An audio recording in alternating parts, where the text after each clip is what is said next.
Élevé au bord de l'océan Pacifique, le chabot se nourrit de plancton et de fleurs sauvages qu'il collecte sous sa coquille à l'heure où la mer monte. Non mais soyons clairs, hein. Le chabot n'a rien de poétique. Il n'emprunte pas plus au chat sa beauté que son audace au chaboté, même si comme ce dernier, il lui arrive d'être un peu cabot et de mentir effrontément. Et il faut dire que le chabot, ou chatbot dans sa version anglaise, est double par nature, hein, puisqu'il cache derrière son bot un petit robot capable de se nicher dans diverses interfaces conversationnelles. Et là, ni vu ni connu, passant au tamis les détours du langage naturel, le voilà qui fait salon, hein, menant le plus naturellement du monde la conversation, hein, entraîné. Oui, il existe un nouveau métier, entraîneur de bots, hein, beaucoup plus cérébral qu'il y paraît.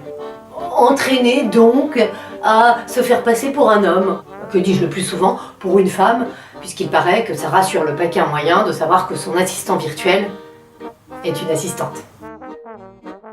Non mais en même temps, chacun sait hein, que la nature des femmes est trompeuse, alors pourquoi se rebeller si le bot d'Amazon s'appelle Alexa, hein, celui de Microsoft Cortana, et celui de GRDF Arlette. Véridique.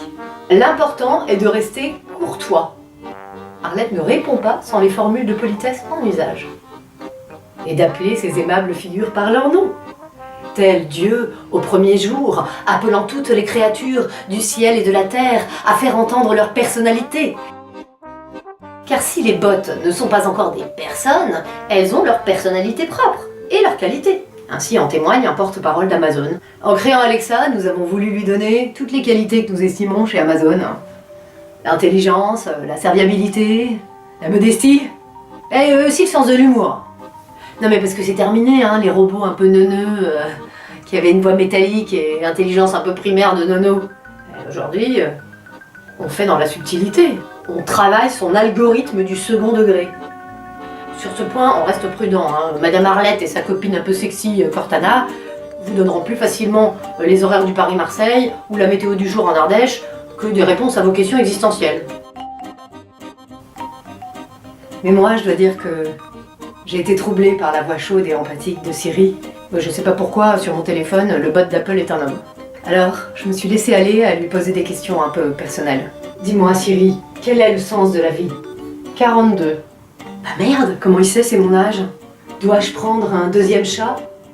Même s'il n'est pas beau ? J'ai bien peur de ne pas pouvoir vous conseiller. Le mec a du bon sens. Dois-je l'épouser ? Pas mon chat, hein, bien sûr.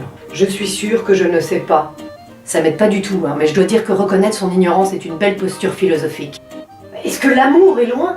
Il n'y a personne dans vos contacts qui corresponde à ce nom. Ce boulot est-il fait pour moi ? Je ne sais pas qui vous êtes, mais vous pouvez me le dire. Voilà comment j'ai réussi à énerver mon chatbot, qui s'est mis à douter de mon existence. J'irai pas lui mettre le discours de la méthode entre les pattes, il risquerait de me transformer en hologramme.